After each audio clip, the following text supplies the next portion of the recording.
So today we will be looking into order by and group by clauses. So जब हम select command पढ़ रहे थे, शुरुआत में हमने select कमांड का सिंटैक्स देखा था।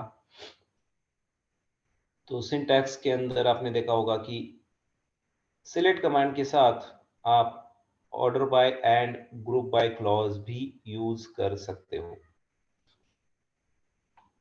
सो देखते हैं ये order by and group by clause क्या है। स्क्रीन दिख रहा है? Yes sir. सो सबसे पहले देखते हैं order by clause. So the SQL order by clause is used to sort the data in ascending or descending order based on one or more columns. So जो select command का result होता है, select command चलाने के बाद जो कुछ भी रिकॉर्ड्स आपको दिखते हैं स्क्रीन पे, उनको अगर आपको स्पेसिफिक ऑर्डर में डिस्प्ले करना है तो आप ऑर्डर बाय क्लॉज के साथ ऑर्डर बाय क्लॉज यूज करके कर सकते हो।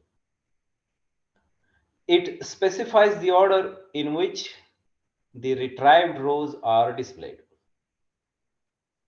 ASC. So ASC orders the rows in ascending order and this is the default order.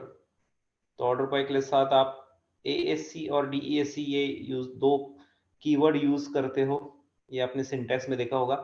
तो ASC का मीनिंग क्या है? तो it will sort the data in ascending order, और यही डिफॉल्ट होता है। बाय डिफॉल्ट वो हमेशा असेंडिंग ऑर्डर में सॉर्ट करता है। DESC orders the rows in descending order. तो असेंडिंग का शॉर्टकट ASC, डिसेंडिंग का shortcut DESC। By default ascending में सॉर्ट करेगा। डिसेंडिंग ऑर्डर में सॉर्ट करना है आपको तो आपको DESC यूज करना होगा। ठीक है?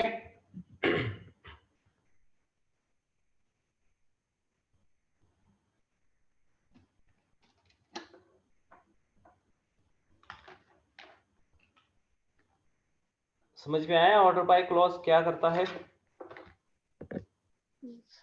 Yes sir.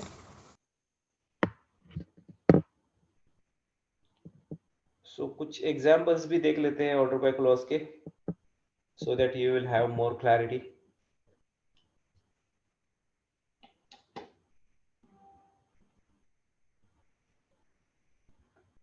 So let's see few examples.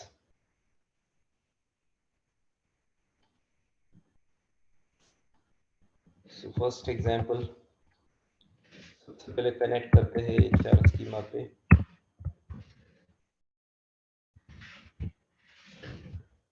तो क्या कर रहे हैं हम? Select star from employees. So basically we are fetching all columns, all records from the employees table, and we are sorting the data based on salary column in descending order. So order by salary and DESC means descending order में sort करो। अगर order by use नहीं करते तो देखो आप result कैसे आता है।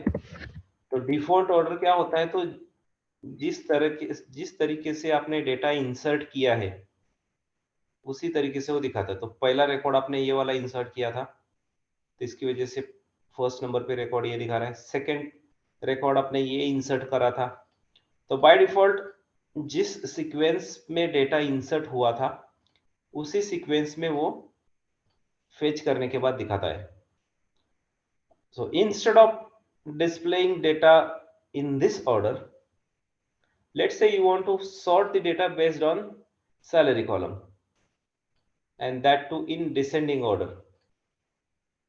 तो डिसेंडिंग ऑर्डर यानी कि सबसे हाईएस्ट सैलरी वाला कॉलम ऊपर आएगा, रिकॉर्ड ऊपर आएगा, उसके नीचे कम सैलरी वाला जो भी रिकॉर्ड होगा वो सेकंड नंबर पे आएगा, उसके नीचे थर्ड नंबर वाला सैलरी जो भी होगा हाईएस्ट, थर्ड हाईएस्ट, वो थर्ड नंबर पे आएगा। तो ऐसे करके सॉर्ट हो जाएंगे और सबसे आखिरी में सबसे लोएस्ट सैलरी वाला जो भी रिकॉर्ड होगा वो सबसे आखिरी में आएगा।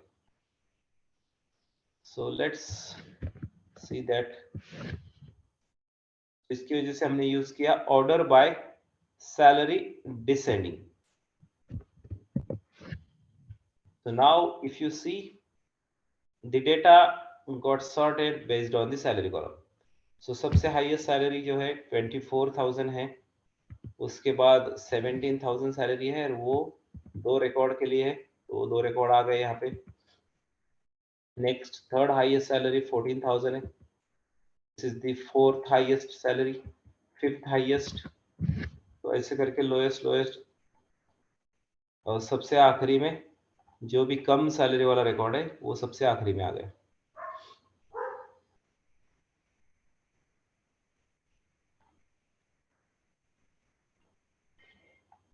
क्लियर? सर स्क्रीन नहीं दिख रहा है। तो कब बताने का फिर? सबको नहीं दिख रहा है? आता झालं सबको नहीं दिख रहा है स्क्रीन? स्क्रीन दिख तो रहा शेयर किया हुआ है मैंने। दिख रहा है सर। ओके, तो मोस्ट ऑफ द लोगों को स्क्रीन दिख रहा है, मतलब किसी एक दूसरे को नहीं दिख रहा है, तो मे बी आपकी एंड से थोड़ा बहुत नेटवर्क का इशू हो सकता है, तो you may try to rejoin the call. तो आपकी एंड से थोड़ा देख लो, क्योंकि मैंने स्क्रीन तो स्टार्टिंग में ही शेयर किया था और बाकी लोगों को तो दिख रहा है। ठीक है,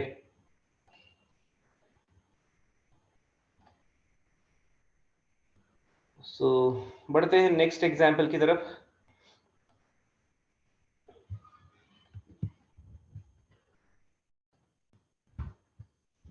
So this time we are sorting the data based on first name column. Same example, we are fetching all the records from employees table and we are sorting the result based on first name column.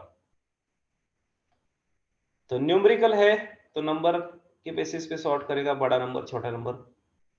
Character data है तो वो alphabetically sort करेगा। तो यहाँ पे मैंने order by column name और उसके आगे ASC या DESC, इन दोनों में से कुछ लिखा नहीं है। तो कुछ लिखा नहीं है तो बाय डिफॉल्ट कौन सा ऑर्डर है? By default ASC।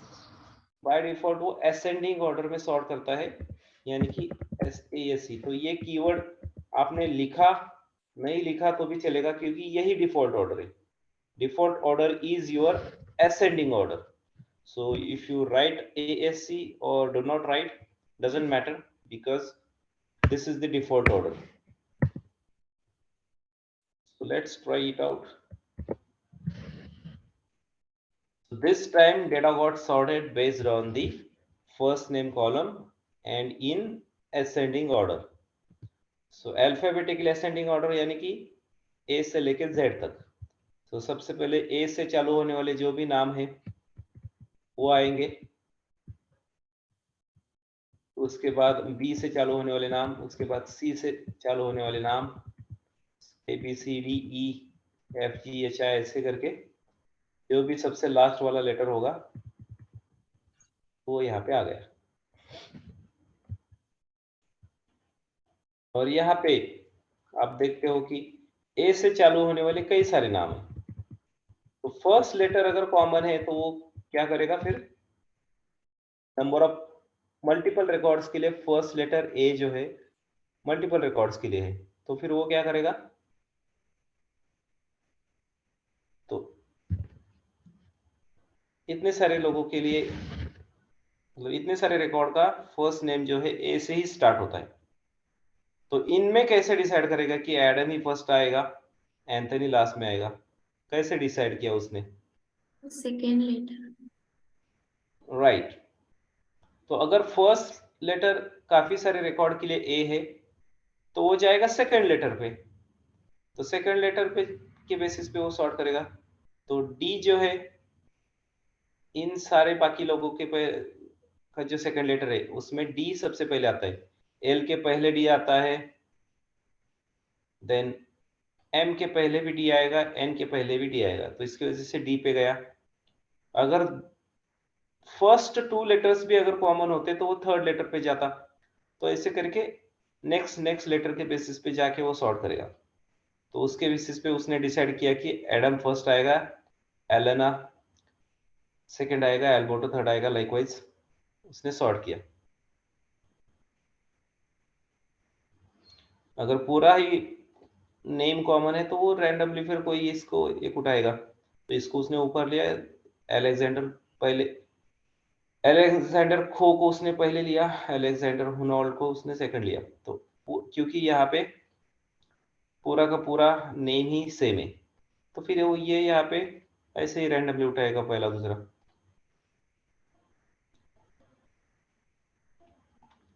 So this time we sorted based on some string data.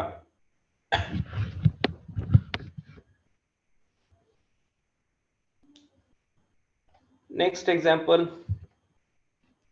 you can sort based on multiple columns as well. तो यहाँ पे थर्ड एग्जाम्पल पे हमने वही किया है।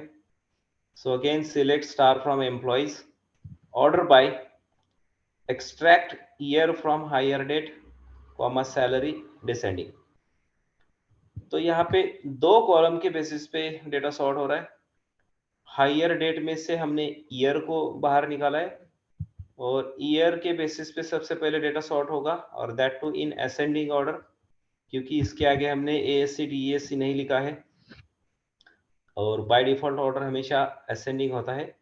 तो सबसे पहले ईयर के बेसिस पे असेंडिंग ऑर्डर में सॉर्ट होगा, और अगर मल्टीपल रिकॉर्ड्स के लिए ईयर कॉमन है तो फिर वो जाएगा सैलरी कॉलम के ऊपर, सैलरी कॉलम पे वो डिसेंडिंग ऑर्डर में सॉर्ट करेगा।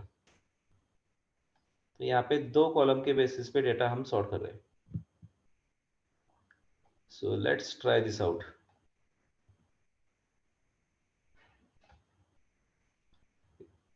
सो सबसे पहले हायर डेट के अंदर ईयर के बेसिस पे डेटा सॉर्ट हो गया है असेंडिंग ऑर्डर में। सो सबसे लोएस्ट ईयर ऊपर आएगा और सबसे हाईएस्ट ईयर नीचे जाएगा। तो 1987 में सबसे पहला एम्प्लॉय ज्वाइन हुआ था, और यहाँ पे 1987 में 2 एम्प्लॉय ने ज्वाइन किया है, तो 2 रिकॉर्ड कॉमन है, तो वो जाएगा सेकंड कॉलम पे। तो सेकंड कॉलम हम क्या कर रहे हैं, सैलरी बेसिस पे सॉर्ट कर रहे हैं, और सैलरी के डिसेंडिंग ऑर्डर के बेसिस पे सॉर्ट होने वाला है। तो ये 2 रिकॉर्ड के लिए हायर ईयर कॉमन था, तो गया सैलरी पे। तो सैलरी में डिसेंडिंग यानी कि 24,000 जो है 4,400 से बड़ा है, तो वो आ गया ऊपर, और उसके आगे नीचे आ गया 4,400 वाला रिकॉर्ड। तो ऐसे वो सॉर्ट करेगा। फिर 1987 के बाद 1989 आता है, उसके बाद 1990 आता है, 91, 93, 94, और 1994 में कई सारे लोगों ने कंपनी ज्वाइन की थी। तो यहाँ पे फिर वो गया सेकंड कॉलम पे। सेकंड कॉलम था सैलरी के बेसिस पे ऑर्डर कर रहे थे हम, और वो डिसेंडिंग ऑर्डर में। तो 12,000 वाला रिकॉर्ड ऊपर आया, उसके नीचे 11,000, उसके नीचे 10,000, 9,000, 8,300, 6,500। तो सबसे पहले उसने फर्स्ट कॉलम के बेसिस पे सॉर्ट किया, वो भी असेंडिंग ऑर्डर में, और फर्स्ट कॉलम के बेसिस पे सॉर्ट करने के बाद अगर मल्टीपल रिकॉर्ड्स के लिए हायर ईयर कॉमन है तो वो जाता है सेकंड कॉलम पे। सेकंड कॉलम पे हम कर रहे हैं सैलरी कॉलम के बेसिस पे सॉर्टिंग, और वो भी डिसेंडिंग ऑर्डर में। तो हाईएस्ट सैलरी वाला ऊपर आया, और उसके नीचे कम सैलरी वाले रिकॉर्ड। तो ऐसे करके वो सॉर्ट करता है। तो यहाँ पे भी 1995 कॉमन था, तो वो गया सैलरी के बेसिस पे। तो हाईएस्ट सैलरी वाला ऊपर, उसके नीचे कम सैलरी वाला, उसके नीचे कम सैलरी वाला। सो फर्स्ट कॉलम हो गया असेंडिंग ऑर्डर में, क्योंकि इसके आगे हमने एएससी या फिर बीएससी ऐसा लिखा नहीं है, यानी कि बाय डिफॉल्ट वो डिफॉल्ट ऑर्डर उठाएगा, तो डिफॉल्ट ऑर्डर है असेंडिंग, तो यहाँ पे आप ASC लिखो नहीं लिखो वो सेम ही रिजल्ट देगा क्वेरी। और second column salary base column के बेसिस पे सॉर्ट कर रहे हैं और वो डिसेंडिंग ऑर्डर में।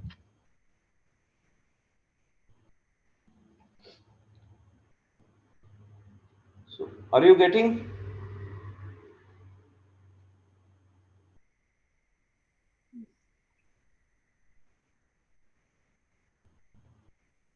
Yes, sir. Everybody आ रहा है समझ में? Yes, sir. Yes, sir.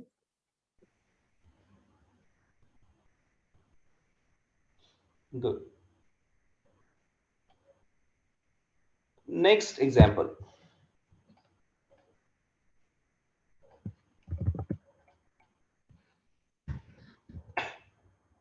Select star from employees order by 11. Now what is this? अभी तक तो हम ऑर्डर बाय के बाद हमेशा कोई ना कोई एक कॉलम का नाम लिख रहे थे, बट यहाँ पे एक नंबर आ गया। सो एनी गेसेस, क्या है ये? ऑर्डर बाय 11 का मीनिंग क्या हो सकता है? स्टार्ट के 11 रिकॉर्ड्स। नो,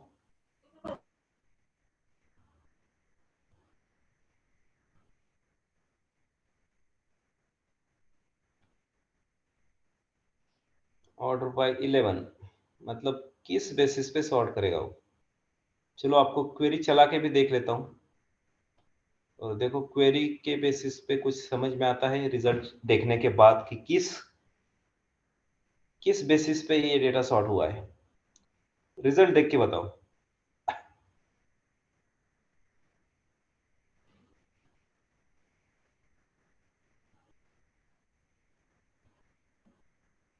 तो रिजल्ट आपके सामने है, तो रिजल्ट देख के बताओ कि किस बेसिस पे डेटा सॉर्ट हुआ है।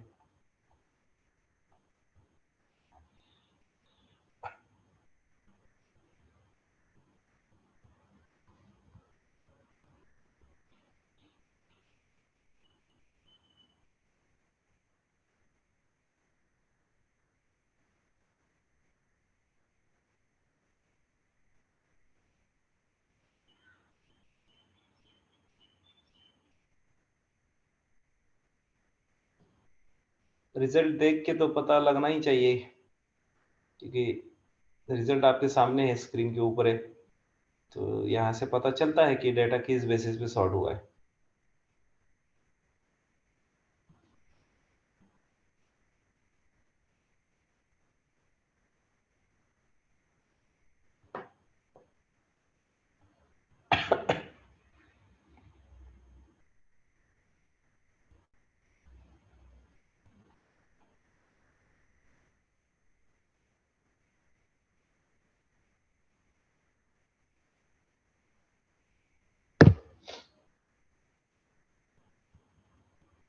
यस, Phone बताओ। number.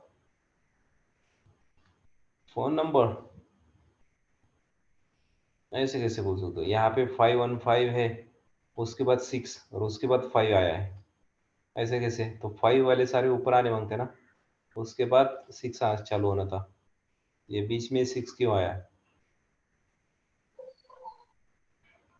6 के बाद वापस 5 आ रहा है, वापस 011 आ रहा है, ये तो कोई ऑर्डर नहीं हो सकता ऐसा। स्टार्ट के 11 कॉलम सर। कौन सा कॉलम कॉलम वाइज। तो स्टार्ट के कौन से 11 कॉलम? हाँ, कॉलम सर, 11 कॉलम्स। मतलब समझा नहीं मैं। जितना रिकॉर्ड शो हुआ है 11 कॉलम्स में तो होगा। नहीं तो यहाँ पे देखो ना, एम्प्लॉय टेबल के अंदर जितने भी कॉलम्स है सारा डेटा यहाँ पे आ गया है। स्टार का मीनिंग क्या होता है? स्टार यानी कि फिच ऑल कॉलम वैल्यूज, और आगे वेयर क्लॉज नहीं, यानी कि एम्प्लॉय टेबल के सारे रिकॉर्ड फेच हो रहे हैं, तो टेबल के सारे रिकॉर्ड सारे कॉलम के वैल्यूज फेच हुए। तो ऐसा तो नहीं हो सकता।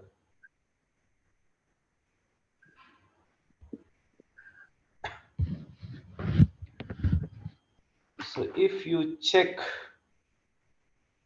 so this 11 number is nothing but your column number.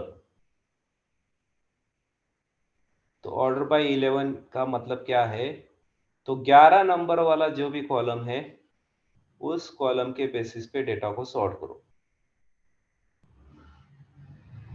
तो 11 नंबर वाला कॉलम कौन सा है? स्टार्टिंग से देखो, एम्प्लॉय आईडी पहले नंबर का कॉलम है, first name second, last name third, email fourth, phone number fifth, hire date sixth, job ID 7, salary 8, commission 9, manager ID 10, department ID 11। तो यहाँ पे देखोगे तो डिपार्टमेंट आईडी के बेसिस पे डेटा सॉर्ट हुआ है और वो डिफॉल्ट ऑर्डर में सॉर्ट होगा क्योंकि आगे DESC नहीं लिखा हमने। तो DESC लिखा तो डिसेंडिंग ऑर्डर में सॉर्ट होगा, अदरवाइज हमेशा वो असेंडिंग ऑर्डर में ही सॉर्ट करेगा। तो यहाँ पे देख सकते हो आप डिपार्टमेंट आईडी कॉलम अगर देखोगे तो आपको पता चलना बनता था कि क्लियरली उसने सॉर्ट किया है असेंडिंग ऑर्डर में। तो डिपार्टमेंट आईडी किसी रिकॉर्ड के लिए, एक रिकॉर्ड के लिए कुछ भी नहीं था तो वो सबसे ऊपर आ गया। उसके बाद 10 नंबर वाला डिपार्टमेंट आईडी, उसके बाद 20 नंबर वाला, 30 नंबर वाला, 40, 50, उसके बाद 60, 70, 80। तो उसने डिपार्टमेंट बेसिस के, डिपार्टमेंट कॉलम के बेसिस पे डेटा सॉर्ट किया है। So instead of writing the column name like this, you can pass the column number as well. Department ID का कॉलम नंबर है 11, उसने सॉर्ट किया डिपार्टमेंट आईडी कॉलम के बेसिस पे। तो department ID let's say ascending में करना था और किसी मल्टीपल रिकॉर्ड्स के लिए डिपार्टमेंट आईडी सेम है, तो लेट्स से तुमको सॉर्ट करना था लास्ट नेम कॉलम के बेसिस पे। लास्ट नेम का कॉलम का नंबर क्या है? 1 2 3, 3 नंबर वाला कॉलम, और उसको सॉर्ट करो डिसेंडिंग ऑर्डर में। देखो दो कॉलम के लिए, दो रिकॉर्ड के लिए डिपार्टमेंट आईडी 20 है, तो वो गया लास्ट नेम के पास। तो लास्ट नेम में H पहले आता है, बाद में F आता है, तो उसके लिए उसने H वाला रिकॉर्ड ऊपर लिया, F वाला उसके नीचे डाला। सेम यहाँ पे मल्टीपल रिकॉर्ड्स के लिए डिपार्टमेंट आईडी सेम है, तो यहाँ पे कुछ गड़बड़ लग रहा है मेरे को, बट हाँ डिसेंडिंग है, सॉरी। तो ABCDEF राइट, यहाँ पे भी डिसेंडिंग ऑर्डर है। तो H के बाद F आता है, क्या F पहले आता है? ABCDEF, हाँ F पहले आएगा, बाद में H आएगा।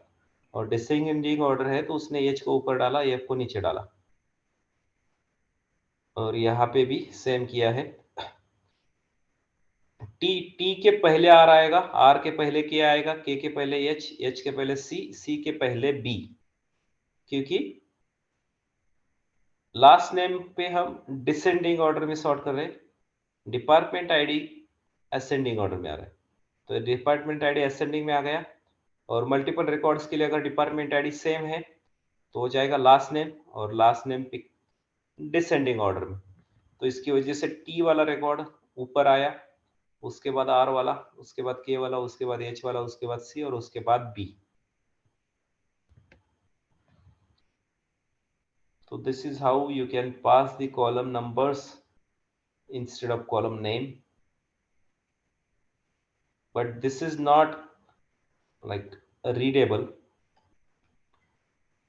तो बाय डिफॉल्ट लोगों को समझता नहीं है क्या है। जिसको पता है SQL का नॉलेज है तो उनको समझ में आएगा, बट अगर समझ में भी आता है तो भी फिर उसको देखना पड़ेगा कि यार 11 नंबर का कॉलम को क्या है, क्या नाम है उसका, 3 नंबर का कॉलम कौन सा है। So this is not readable syntax, so it's always recommended to use column name instead of column number.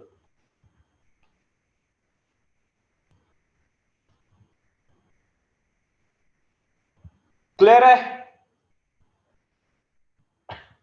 Yes, sir.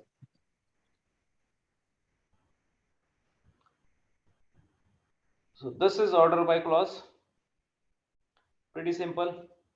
कुछ यहाँ पे खास नहीं हो रहा है, जस्ट रिजल्ट को हम सॉर्ट कर रहे हैं, दैट्स इट। तो ये वाला क्लासिक मॉडल के ऊपर example you can try at home. Now let's move on to the group by clause. तो ऑर्डर बाय सबको समझ में आया आई होप। देखते हैं अभी next clause group by. So group by clause क्या करता है?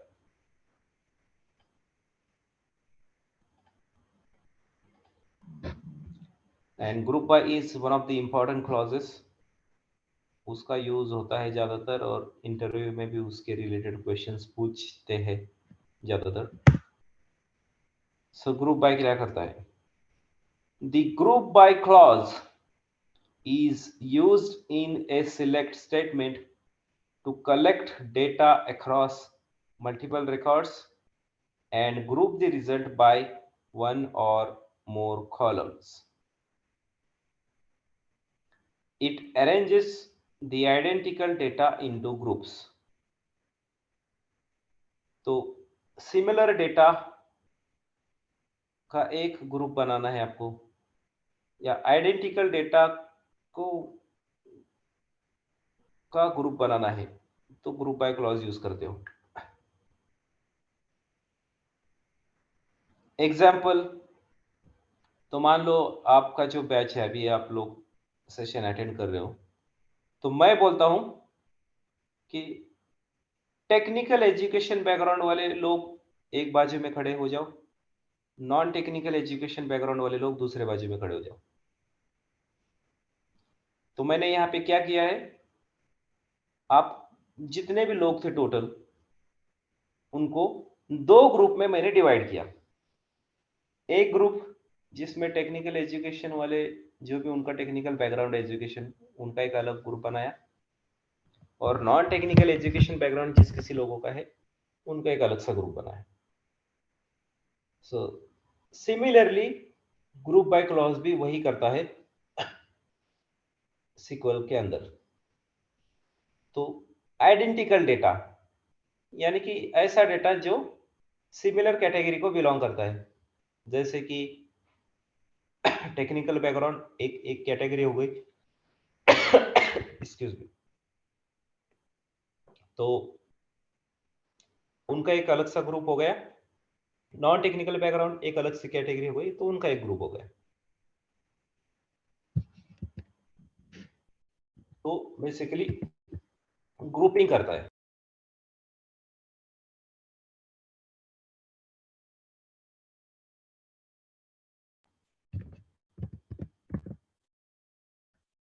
एक और एग्जाम्पल, तो मैं बोलता हूं कि आप लोगों में से कितने लोग पुणे में रहने वाले हैं, वो अलग बाजू में खड़े हो जाओ, और पुणे में रहने वाले लोग, जो लोग पुणे में नहीं रहते, वो लोग अलग बाजू में खड़े हो जाओ। तो यहाँ पे भी मैंने ग्रुप बनाया। तो किस बेसिस पे बनाया? सो पुणे सिटी के बेसिस पे। So people who belongs to Pune, उनका एक अलग सा ग्रुप हो गया, and people who do not belong to Pune, उनका एक अलग सा ग्रुप हो गया।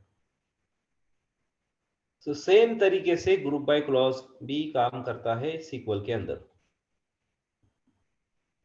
तो आप ग्रुप बाय के बाद कॉलम नेम डालते हो और बोलते हो कि इस कॉलम के बेसिस पे तुम ग्रुप बना लो। तो फिर वही करेगा कि वो सीक्वल, फिर ग्रुप बाय क्लॉज क्या करेगा, उस कॉलम के अंदर देखेगा कि कितने रिकॉर्ड्स के लिए उस पर्टिकुलर कॉलम के वैल्यूज सेम है, तो उन सेम वैल्यूज का वो एक अलग सा ग्रुप बनाएगा।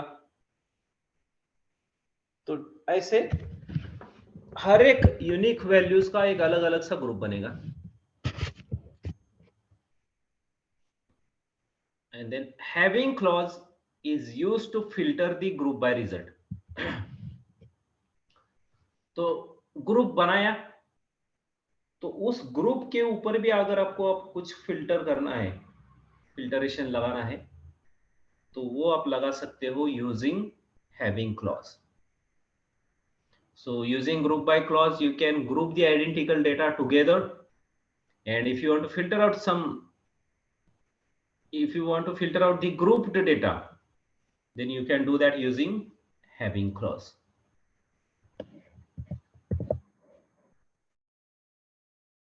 Clear? Group by clause क्या करता है? Yes, sir. So we'll see few examples on the group by clause.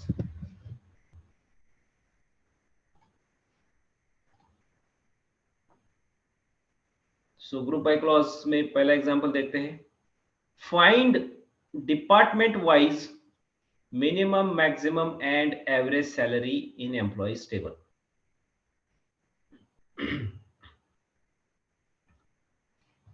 तो एम्प्लॉय टेबल में डिपार्टमेंट वाइज अपने को minimum, maximum and average salary निकालना है. हर एक डिपार्टमेंट में मिनिमम सैलरी कितना है,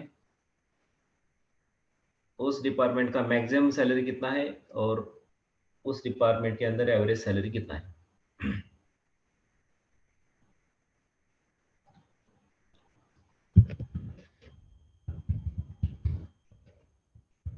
तो एम्प्लॉय टेबल का डेटा आपको पता है.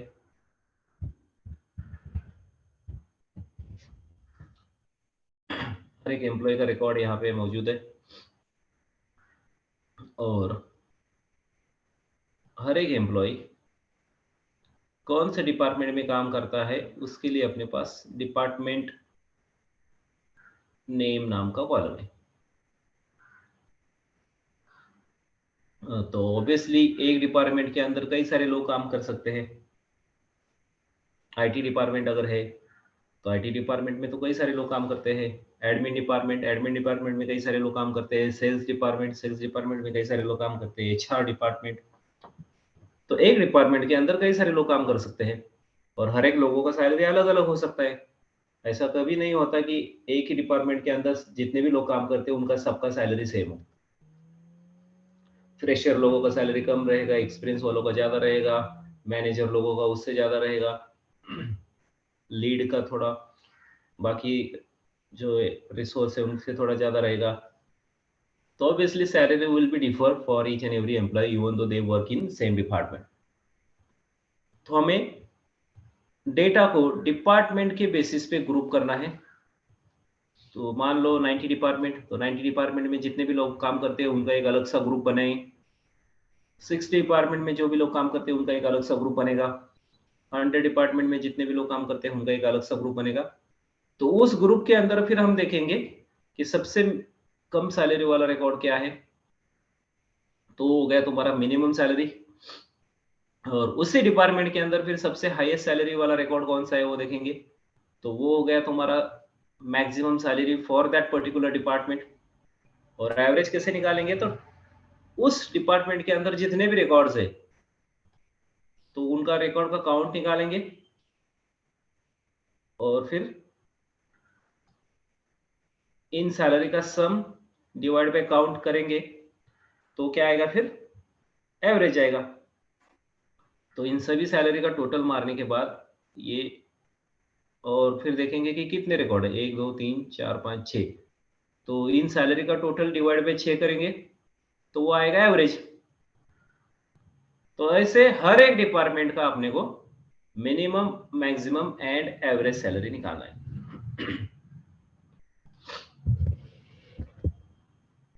तो रिक्वायरमेंट समझ में आया, करना क्या है. Yes sir. Yes, sir. तो रिजल्ट जब आप डिस्प्ले करोगे तो उसमें क्या क्या चीजें होनी चाहिए. तो सबसे पहले तो आपको डिपार्टमेंट आईडी यहाँ पे दिखानी होगी क्योंकि डिपार्टमेंट वाइज ही अपने को डेटा निकालना है. तो डिपार्टमेंट आईडी,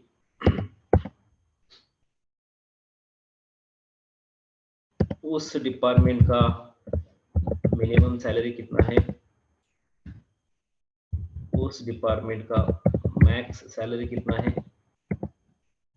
और उस डिपार्टमेंट का एवरेज सैलरी कितना है। सो डिपार्टमेंट नंबर 90, तो डिपार्टमेंट नंबर 90 की बात करेंगे तो टोटल 3 रिकॉर्ड, लेट्स एज्यूम करो कि 3 ही रिकॉर्ड है उस डिपार्टमेंट के अंदर। तो उसमें मिनिमम सैलरी है 17,000 और मैक्सिमम सैलरी होगा 24,000। और एवरेज क्या निकलेगा। तो एवरेज के लिए पहले तो आपको टोटल मारना होगा 24,000 प्लस 17,000 प्लस 17,000, तो टोटल इतना आता है। और ये डिवाइड बाई 3, 19,333, ये तुम्हारा होगा एवरेज। सेम फिर next department, let's assume 60। 60 department के अंदर मिनिमम सैलरी क्या है, तो 4,200।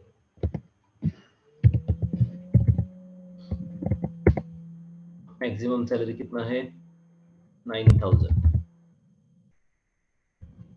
और इसका एवरेज जो भी है तो डाल देते हैं।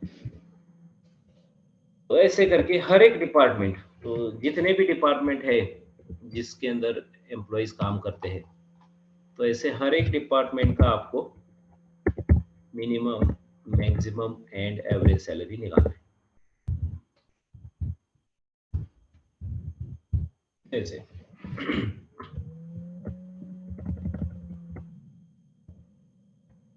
समझ में आया करना क्या है।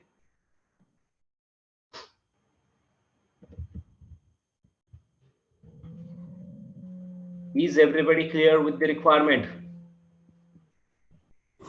Yes, sir.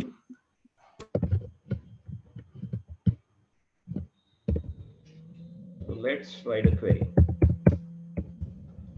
So select में हमें जो दिखाना है वो लिखना पड़ेगा। तो हमें क्या दिखाना है, तो ये दिखाना है, ये डेटा हमें दिखाना है। तो जो आपको दिखाना है वही सिलेक्ट में लिखना होगा। तो सिलेक्ट में पहले दिखाएंगे डिपार्टमेंट आईडी, हर एक डिपार्टमेंट का, फिर मिनिमम, मैक्सिमम एंड एवरेज। तो मिनिमम निकालने के लिए हमने देखा था शुरुआत में कि एक इनबिल्ट फंक्शन है जो हमें मिनिमम वैल्यू निकाल के देता है। क्या है उस फंक्शन का नाम,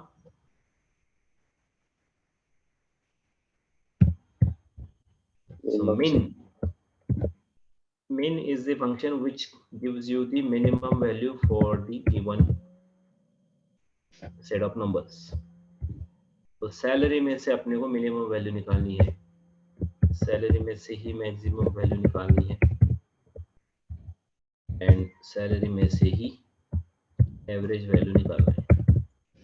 तो आपको मैथमेटिकल कैलकुलेशन करने के लिए कुछ एक्स्ट्रा दिमाग लगाने की जरूरत नहीं है। इनबिल्ट फंक्शंस ऑलरेडी SQL के अंदर है, उन फंक्शन को यूज करना है बस। तो select department ID, minimum of salary, maximum of salary, average of salary. From table का नाम एम्प्लॉइज,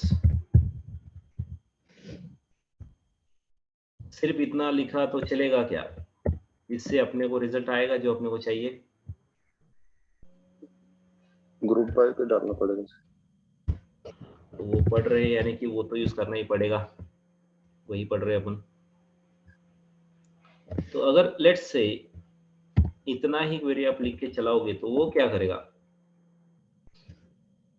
क्वेरी तो चल जाएगी, आपको कुछ डेटा भी मिलेगा। टोटल नॉलेज, तो उसने क्या किया है, पूरे रिकॉर्ड का मिला, एम्प्लॉइज टेबल के अंदर जितने भी रिकॉर्ड्स हैं उन सब रिकॉर्ड्स का मिला के उसने एक ही ग्रुप कंसीडर किया, एक ही ग्रुप बनाया सारे रिकॉर्ड का मिला के, और फिर उस ग्रुप के अंदर फिर उसने मिनिमम सैलरी का जो भी वैल्यू है वो निकाला। तो पूरे एम्प्लॉय टेबल के अंदर सबसे लोएस्ट सैलरी यही है, पूरे एम्प्लॉय टेबल के अंदर सबसे हाईएस्ट सैलरी यही है, और फिर सारे एम्प्लॉय टेबल के अंदर का जो एवरेज सैलरी है वो यही है। और यहाँ पे डिपार्टमेंट आईडी के अंदर 90 दिख रहा है, वो रैंडमली उसने एक वैल्यू उठा लिया डिपार्टमेंट आईडी के लिए और यहाँ पे वो डाल दिया। बट ये minimum maximum and average salary किसका है, तो सभी रिकॉर्ड का मिला के उसने एक ग्रुप बना लिया और उस ग्रुप के अंदर फिर ये मिनिमम मैक्सिमम और एवरेज फंक्शन चला दिए। तो मिनिमम फंक्शन चलने के बाद उसको जो भी लोएस्ट वैल्यू मिला वो उसने यहाँ पे दिखा दिया, मैक्स और एवरेज। तो सारे रिकॉर्ड का मिला के एवरेज जो है, ऑन एन एवरेज कितना कंपनी हर एक एम्प्लॉय को पे करती है, तो इतना पे करती है सारे एम्प्लॉयज के लिए, जो वो कौन से भी डिपार्टमेंट में काम करने दो, कौन सा भी डेजिग्नेशन उनका होने दो, ऑन एन एवरेज कंपनी जो है हर एक एम्प्लॉय को इतना सैलरी पे करती है। But this is not our requirement, we have to display the data based on the group departments. तो इसकी वजह से हमें यूज करना पड़ेगा ग्रुप बाय क्लॉज। तो ग्रुपिंग हमें किस बेसिस पे करना होगा,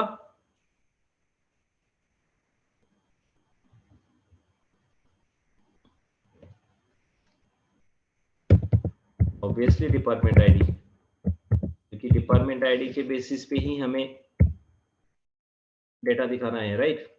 हर एक डिपार्टमेंट का कितना मिनिमम मैक्सिमम और एवरेज सैलरी है, हर एक डिपार्टमेंट के लिए निकालना है। तो ऑब्वियसली ग्रुपिंग हमें डिपार्टमेंट आईडी कॉलम के बेसिस पे करना होगा, ताकि क्या होगा, से हर एक डिपार्टमेंट का एक अलग अलग सा ग्रुप बनेगा। ये क्या हो गया,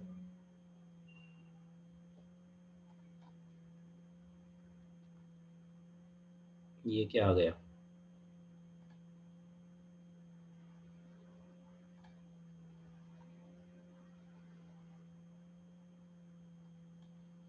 कहीं पे तो क्लिक हो गया मेरे हाथ से और ये कुछ अलग ही आ गया यहाँ पे। ओके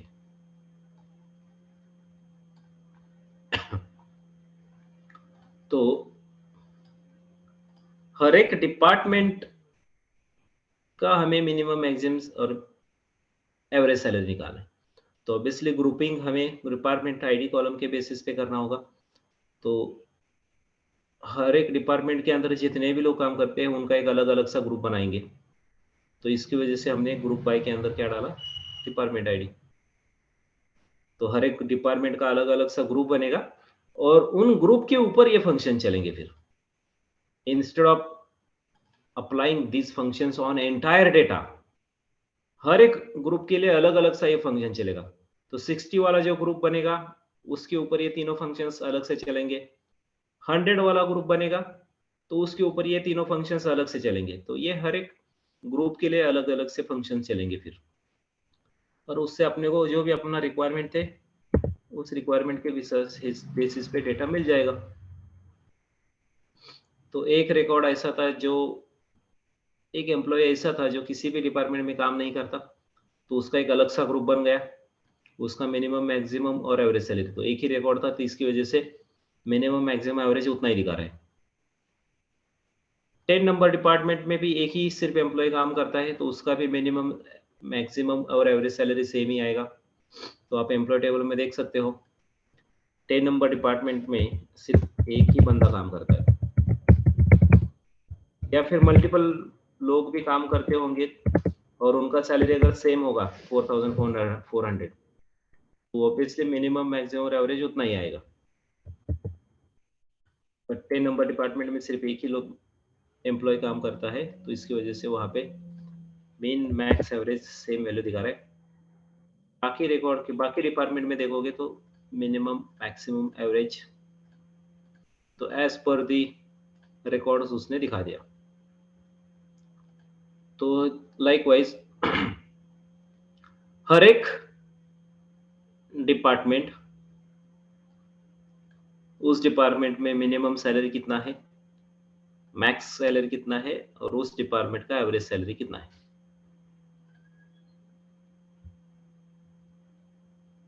और यहाँ पे भी मान लो ये एवरेज सैलरी के अंदर डेसिमल पॉइंट्स काफी सारे आ रहे, 6 डेसिमल पॉइंट्स आ रहे, तो वो दिखने में लेट से आपको इतना डेसिमल पॉइंट्स नहीं दिखाना है, आपको सिर्फ एब्सोल्यूट वैल्यू दिखाना है, जो भी है, फ्लोटिंग वैल्यू नहीं दिखानी है।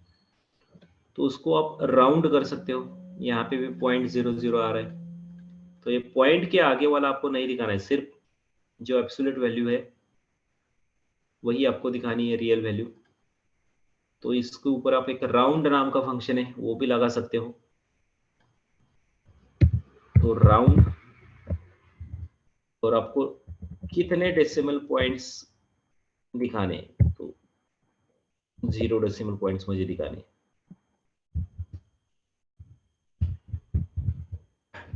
राउंड, उसके आगे कॉलम या जो भी वैल्यू है,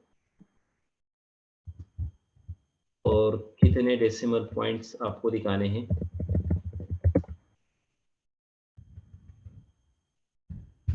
तो राउंडिंग करता है ये, राउंड आपने मैथ्स में पढ़ा होगा, राउंड नाम का एक फंक्शन होता है।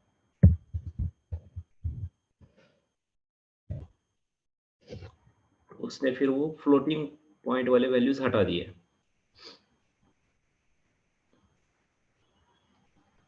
तो हर एक डिपार्टमेंट, उसके अंदर मिनिमम, मैक्सिमम और average salary.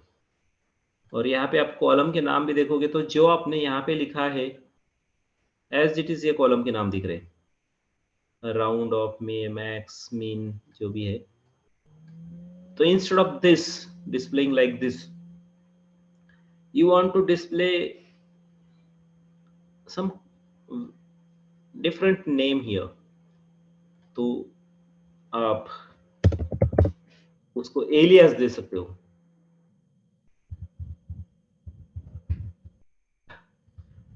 This is min sal, this is max salary, and this is average salary. So this time उसने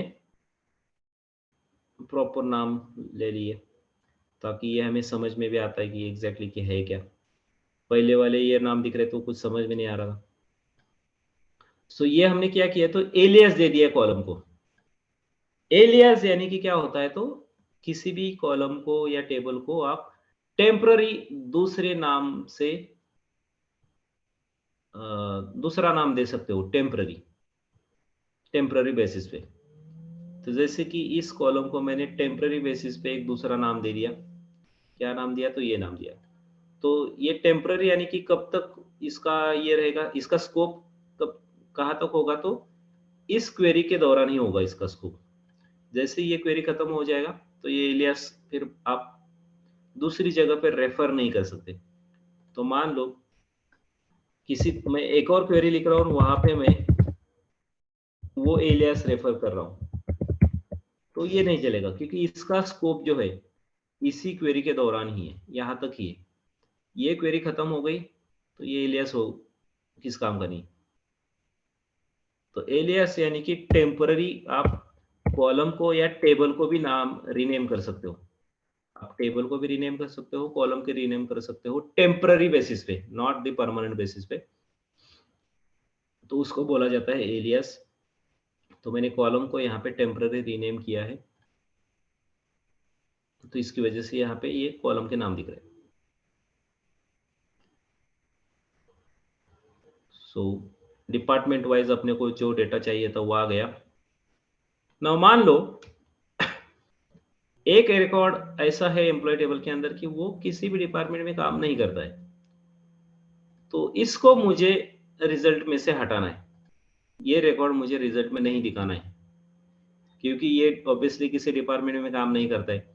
अपना रिक्वायरमेंट था डिपार्टमेंट वाइज मिनिमम, मैक्सिमम और एवरेज सैलरी निकालना। ये तो किसी भी डिपार्टमेंट में काम नहीं करता है, डिपार्टमेंट आईडी यहाँ पे नल है। तो इसको मुझे रिजल्ट में से हटाना है। तो क्या करना होगा इसी क्वेरी के अंदर, और क्या मॉडिफिकेशन करना होगा ताकि ये रिजल्ट, ये वाला रिकॉर्ड रिजल्ट में से निकल जाए। एनी आइडिया कि क्या करना होगा मुझे उस रिकॉर्ड को हटाने के लिए?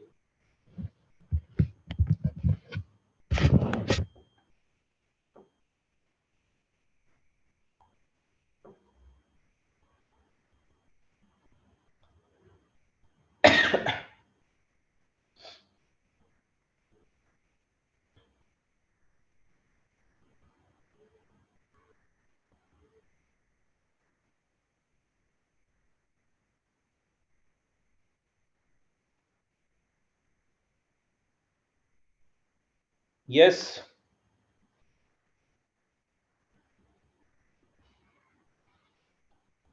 What I need to do to get rid of this record from the result set?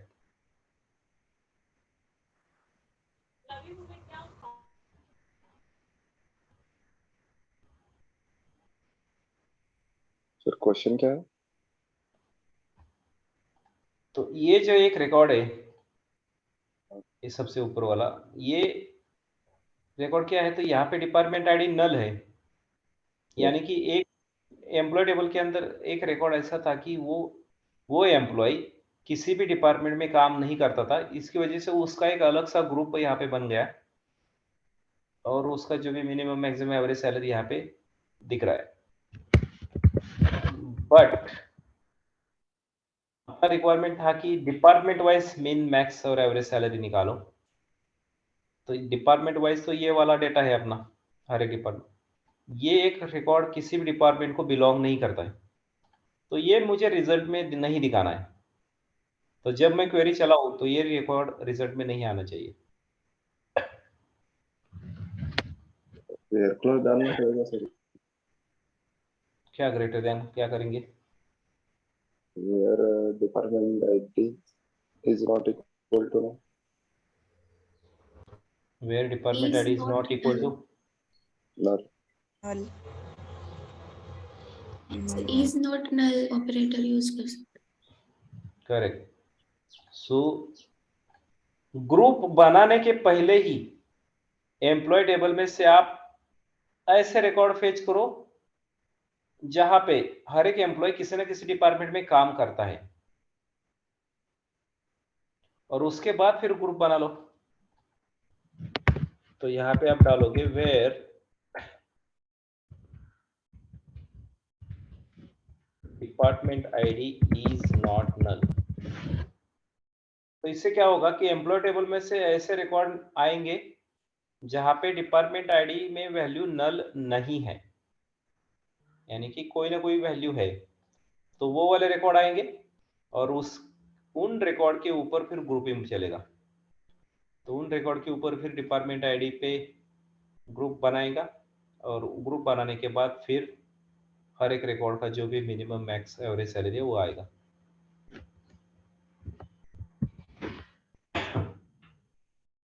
तभी वो रिकॉर्ड निकल गया।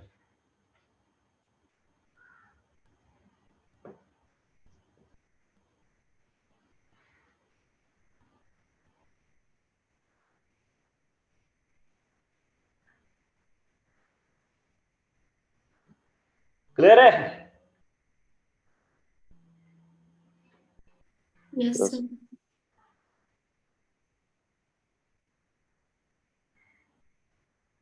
ओके, बढ़ते हैं नेक्स्ट एग्जाम्पल की तरफ। Next example, count the number of employees in each department. हर एक डिपार्टमेंट में कितने लोग काम करते हैं, उनका काउंट निकालना है। सेम ऊपर वाले एग्जाम्पल की तरह ही ये भी एग्जाम्पल है। ऊपर वाले एग्जाम्पल में हमने हर एक डिपार्टमेंट का मिनिमम मैक्सिमम और एवरेज सैलरी निकाला। दिस टाइम हर एक डिपार्टमेंट में कितने लोग काम करते हैं उनका काउंट निकालना है।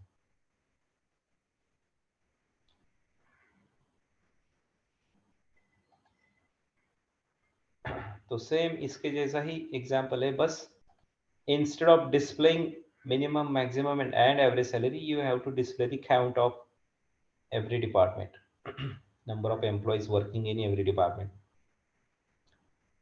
तो ये ऑब्वियसली आपने हर एक डिपार्टमेंट का मिनिमम मैक्सिमम एवरेज निकाला। तो कैसे निकाला? तो हर एक एम्प्लॉय जिस किसी डिपार्टमेंट में काम करता है तो डिपार्टमेंट के बेसिस पे ग्रुप बनाया और उन ग्रुप के ऊपर देखा कि आपने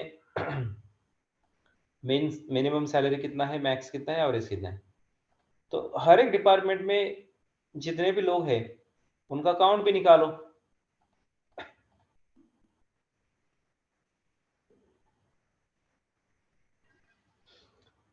तो काउंट के लिए फिर अपने पास काउंट नाम का फंक्शन है, वो भी हमने देखा था। तो count of department ID as, इसको भी रीनेम करते हैं एज नंबर ऑफ एम्प्लॉइज।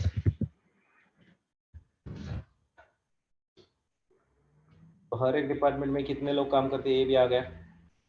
तो 10 नंबर वाले डिपार्टमेंट में सिर्फ एक ही लोग बंदा काम करता है, 20 वाले डिपार्टमेंट में 2 लोग काम करते हैं, 30 में 3-6 लोग, 40 में एक ही लोग एम्प्लॉय काम करता है, 50 नंबर डिपार्टमेंट में टोटल 45 एम्प्लॉयज काम करते हैं। लाइकवाइज हर एक डिपार्टमेंट के अंदर कितने लोग काम करते हैं इसका काउंट भी यहाँ पे हमने निकाल दिया। काउंट निकालने के लिए बाय डिफॉल्ट अपने पास फंक्शन है काउंट नाम का। So count of department ID, तो उस डिपार्टमेंट के अंदर टोटल कितने रिकॉर्ड्स है उसका वो काउंट देगा ग्रुप करने के बाद। तो ग्रुप बनाया और ग्रुप बनाने के बाद हर एक डिपार्टमेंट के अंदर नंबर ऑफ रिकॉर्ड्स कितने हैं उसका काउंट उसने निकाल दिया।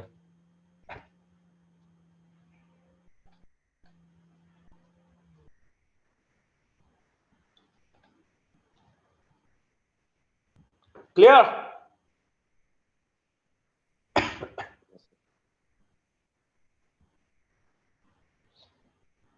एवरीवन आ रहा है समझ में? Yes, sir.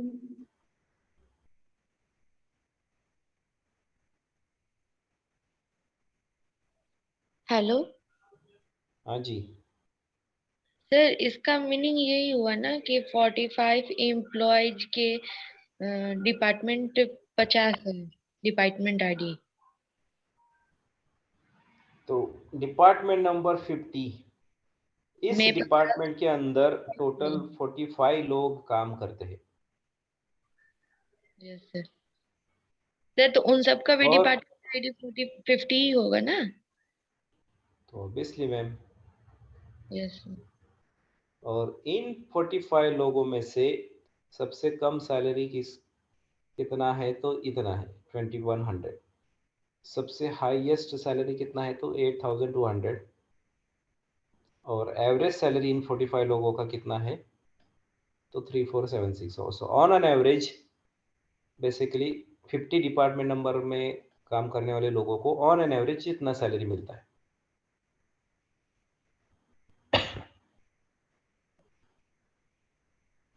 ठीक है? Yes sir.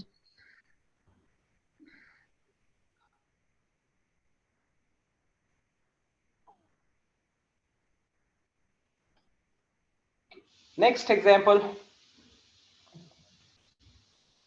report the total payments by date, use classic models schema. So this example is based on the classic models. तो करना क्या है, तो एक दिन के अंदर टोटल कितना पेमेंट आया था ऐसे डेट वाइज पेमेंट निकालने हैं टोटल कितने आए थे। तो क्लासिक मॉडल स्कीमा का ER डायग्राम आप देखते हो, इसको क्या प्रॉब्लम है, खुलता ही नहीं।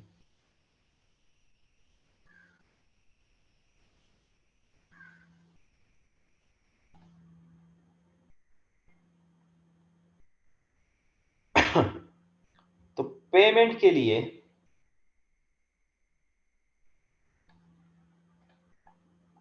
अपने पास पेमेंट्स नाम का एक टेबल है, ये रहा इधर पेमेंट्स टेबल। तो पेमेंट्स टेबल के अंदर क्या है तो चेक नंबर है, पेमेंट की तारीख, कौन सी तारीख को पेमेंट आया था, कितने अमाउंट का था, कौन से कस्टमर ने किया था पेमेंट, इतनी इंफॉर्मेशन अपने पास है।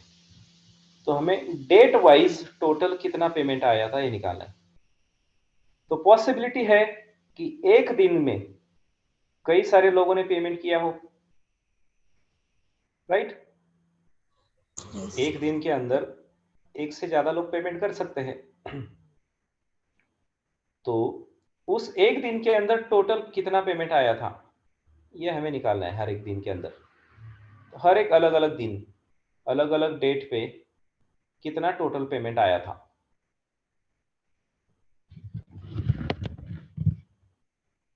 ये हमें निकालना है। चलते हैं क्लासिक मॉडल्स के पास।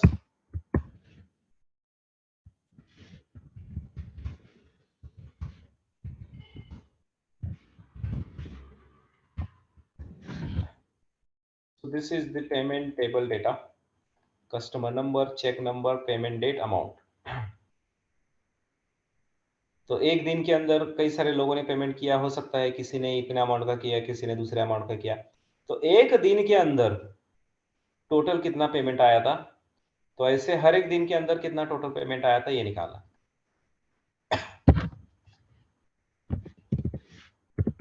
तो आपको रिजल्ट में दिखाना क्या है, तो पेमेंट डेट दिखाओगे और उस डेट में कितना पेमेंट आया था, total payment. So let's say 20th of August 2004। इस दिन में एक बंदे ने इतना पेमेंट किया था, और मान लो एक और कोई कस्टमर होगा, उसने भी सेम तारीख को पेमेंट किया होगा कहीं पे नीचे, वी डोंट नो, हो सकता है नहीं हो सकता है। तो मान लो किसी और कस्टमर ने भी पेमेंट किया होगा और उसका टोटल मान लो 40,000 है। सेम दूसरा कोई तारीख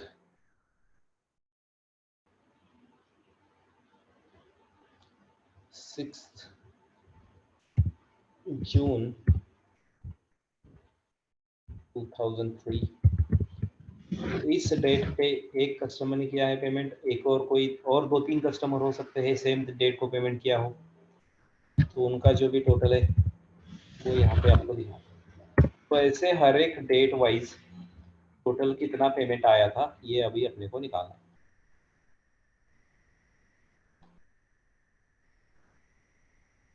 सो रिक्वायरमेंट समझ में आया, करना क्या है?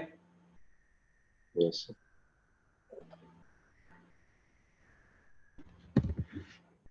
Let's write a query. तो सिलेक्ट में जो दिखाना है वही हमें लिखना होगा। तो सिलेक्ट में हमें पेमेंट डेट दिखानी है, और टोटल निकालने के लिए अपने पास एक फंक्शन है, शायद वो भी हमने देखा है शुरुआत में, राइट। तो सम नाम का फंक्शन है जो हमें टोटल निकाल के देता है। तो किसका सम निकालना होगा, तो अमाउंट का सम निकालना होगा। सम ऑफ अमाउंट फ्रॉम टेबल का नाम, और ग्रुपिंग किस कॉलम पे होगा, ग्रुपिंग किस कॉलम पे होगा, Payment date. Right. Payment date के बेसिस पे ग्रुपिंग करना होगा आपको।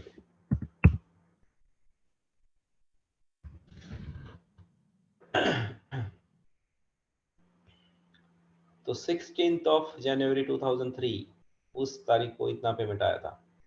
20th of January 2003 उस तारीख को इतना पेमेंट आया था। 30th of January को इतना पेमेंट आया था। 16th of February, 20th of February, 25th of February। सो हर एक डेट, उस डेट के अंदर कितना पेमेंट आया था उसका टोटल।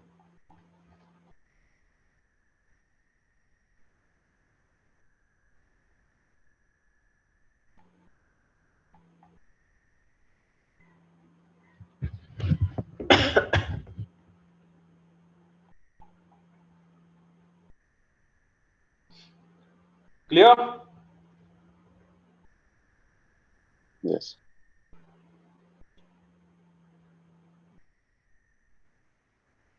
नाउ लेट्स से मुझे ईयरली बेसिस पे निकालना था टोटल पेमेंट। 2003 में टोटल कितना आया था पेमेंट, देन 2004 2004 में टोटल कितना पेमेंट आया था, 2005 में टोटल कितना पेमेंट आया था, ऐसे ईयरली बेसिस पे टोटल निकालना है। तो क्या करना होगा,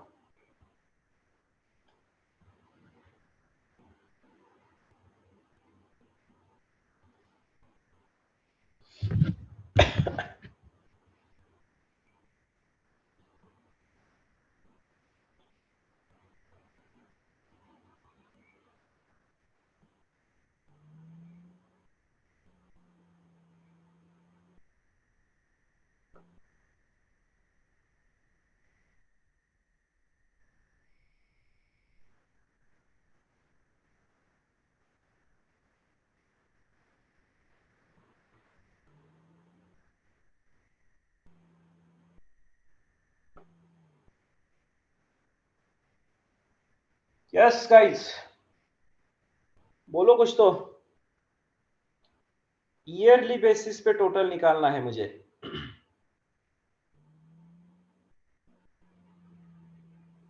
ईयर एक्सट्रैक्ट करेंगे और फिर ग्रुप बनाएंगे। ग्रेट।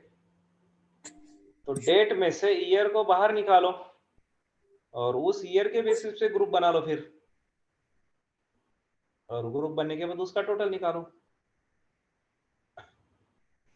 तो ईयर एक्सट्रैक्ट करने के लिए हमने देखा था दो तरीके थे, एक तो एक्सट्रैक्ट फंक्शन यूज करके या फिर ईयर नाम का फंक्शन यूज करके। तो एक जगह पे हमने एक्सट्रैक्ट यूज भी किया था कहीं पे, तो वो शायद निकल गया।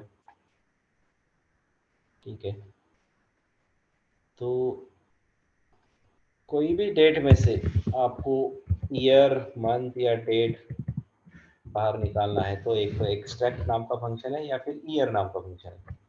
सो select year from the payment date and then sum up amount from payments group by year of payment date। तो इससे क्या होगा, तो हर एक डेट में से ईयर बाहर निकलेगा और उस ईयर के बेसिस पे ग्रुप बनेगा, और ईयर के बेसिस पे ग्रुप बनने के बाद ऑब्वियसली 2003 का एक अलग सा ग्रुप बनेगा, 2004 का एक अलग सा ग्रुप बनेगा एंड 2005 का एक अलग सा ग्रुप बनेगा। और ग्रुप बनने के बाद उस 2005 के अंदर जितने भी पेमेंट्स होंगे उनका सम आ जाएगा।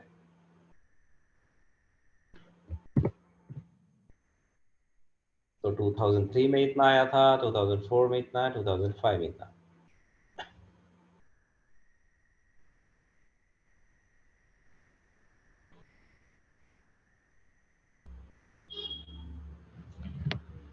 क्लियर है?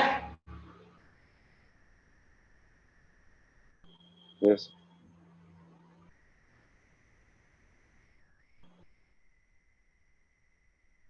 नाउ मंथ बेसिस पे निकालना है। चलो, तो डेट बेसिस पे हमने टोटल निकाला, ईयर के बेसिस पे टोटल निकाला, मंथली निकालना है। तो 2003 के अंदर जितने भी मंथ्स होंगे, जिस मंथ में पेमेंट आया है उस मंथ का टोटल निकालो। Same goes for 2004 and 2005। तो 2003 के अंदर इसको ऑर्डर बाय करते हैं, ऑर्डर बाय पेमेंट डेट। तो 2003 के जनवरी मंथ में पेमेंट आया था, फरवरी में आया था, मार्च में आया था, अप्रैल में भी आया है, मई में आया है, जून, जुलाई, ऑलमोस्ट सभी मंथ में आया था, सितंबर, अगस्त, अक्टूबर, नवंबर एंड दिसंबर। तो 2003 के सारे मंथ में पेमेंट आया था, 2004 के भी सारे मंथ में पेमेंट आया है। तो मंथ वाइज भी निकालना है अभी। तो आपका रिजल्ट कैसे दिखेगा, तो यहाँ पे आएगा तुम्हारा ईयर, मंथ, टोटल 2003 जनवरी मंथ का नंबर 1, जनवरी मंथ में जो भी पेमेंट आया था,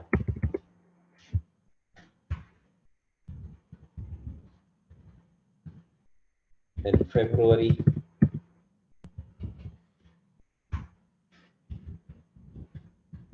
same goes for all other months as well.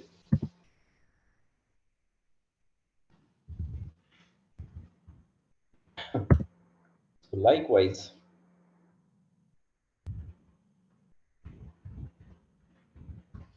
यहाँ पे तुम्हारा नेक्स्ट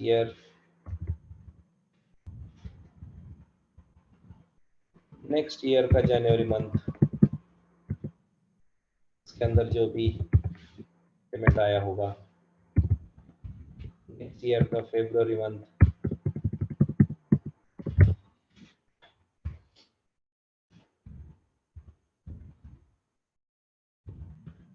तो ऐसे करके निकालना है।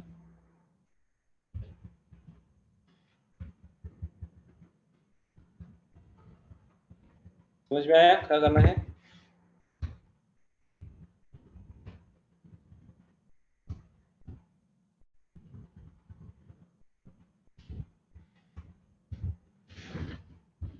तो ऐसे करके अपने को निकालना है। हर एक ईयर के अंदर उसका मंथ और उस मंथ के अंदर टोटल कितना आया था पेमेंट।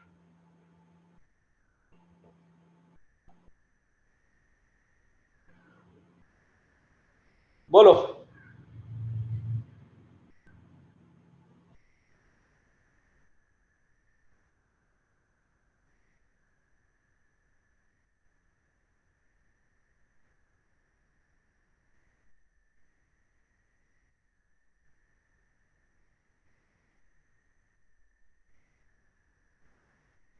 या फिर एक काम करते हैं, this is homework for you guys. तो आप थोड़ा घर पे जाके सोच लो, थोड़ा दिमाग को खुजाओ और देखो कि क्या कर सकते हैं, और फिर नेक्स्ट सेशन में बता देना, ठीक है? Okay sir. So this is homework for you. तो ऐसे अपने को निकालना है। So think on it, try at home. अगर आया तो भी चलेगा, नहीं आया तो भी चलेगा, doesn't matter, but at least you should try.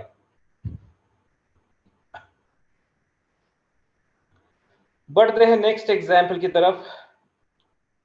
Next example, list the number of products in each product line, use classic model schema. हर एक प्रोडक्ट लाइन के अंदर कितने नंबर ऑफ प्रोडक्ट्स है, ये हमें निकालना है। तो यहाँ पे देखोगे आप, तो प्रोडक्ट्स नाम का टेबल है जिसके अंदर प्रोडक्ट्स की इंफॉर्मेशन स्टोर्ड है। प्रोडक्ट का, हर एक प्रोडक्ट का कोड, उसका नाम, स्केल, वेंडर डिस्क्रिप्शन, स्टॉक में कितने क्वांटिटी है, bye price, MSRP, product line. तो वो प्रोडक्ट कौन सी प्रोडक्ट लाइन को बिलोंग करता है। तो ऑब्वियसली हर एक प्रोडक्ट लाइन के अंदर अपने को कितने नंबर ऑफ प्रोडक्ट्स है टोटल अवेलेबल, ये पता करना है।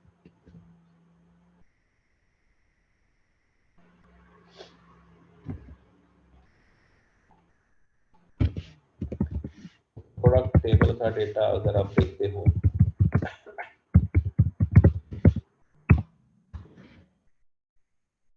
तो हर एक प्रोडक्ट का कोड, उसका नाम, and this is the product line. तो ये प्रोडक्ट मोटरसाइकिल प्रोडक्ट लाइन के अंदर आता है, हार्ले डेविडसन। ये क्लासिक कार में आता है, Alfa and Renault is a classic car. Again Moto Guzzi is a motorcycle, Harley Davidson is a motorcycle, Alfa Romeo is a classic car, Ford Mustang is a classic car, Spectra bus is a belongs to trucks and buses product line.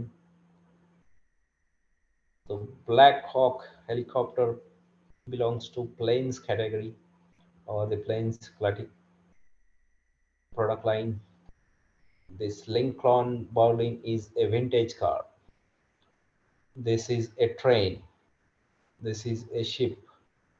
तो हर एक product line के अंदर total number of products कितने हैं। तो total classic cars के अंदर total कितने नंबर ऑफ प्रोडक्ट्स है, विंटेज कार्स के अंदर टोटल कितने प्रोडक्ट्स है, ट्रेन्स के अंदर कितने प्रोडक्ट्स है, शिप्स के अंदर कितने प्रोडक्ट्स है, प्लेन्स के अंदर कितने प्रोडक्ट्स है, तो ये अपने को निकालना है। तो बोलो, ये तो आपको आना ही चाहिए।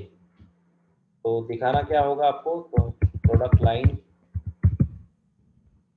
तो उस प्रोडक्ट लाइन के अंदर टोटल नंबर ऑफ प्रोडक्ट्स कितने हैं।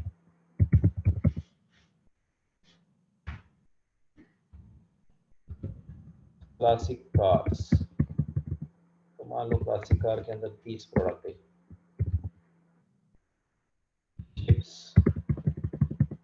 शिप्स के अंदर 10 प्रोडक्ट्स है। प्लेन्स के अंदर 5 प्रोडक्ट है। तो ऐसे हर एक प्रोडक्ट लाइन के अंदर टोटल नंबर ऑफ प्रोडक्ट्स कितने हैं ये दिखाने।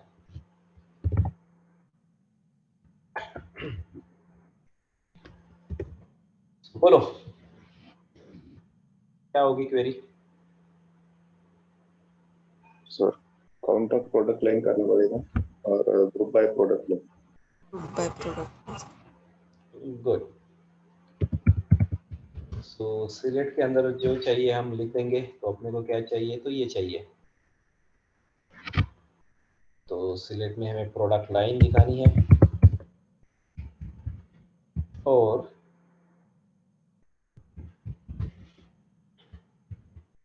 उसके अंदर आपको काउंट निकालना है। तो आप काउंट ऑफ प्रोडक्ट लाइन करो या काउंट ऑफ स्टार करो, तो बेसिकली करता क्या है, तो इस पर्टिकुलर ग्रुप के अंदर जितना भी काउंट होगा उसका काउंट निकालेगा।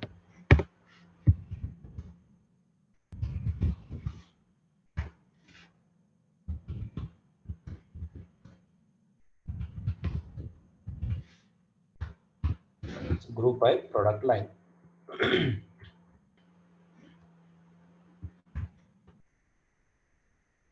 So classic cars have total 38 products, motorcycles have 13 products, planes have 12, ships 9, trains 3, trucks and buses 11, and vintage car 24.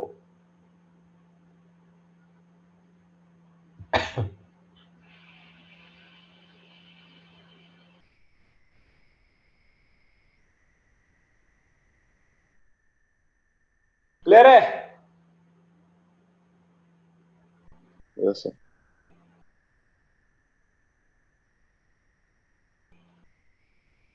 Everybody. Yes sir.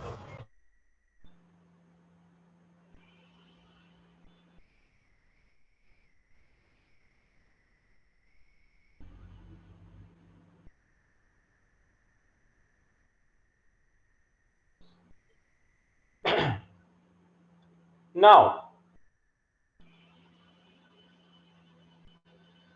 I want to display only those product lines where the number of products are greater than 10.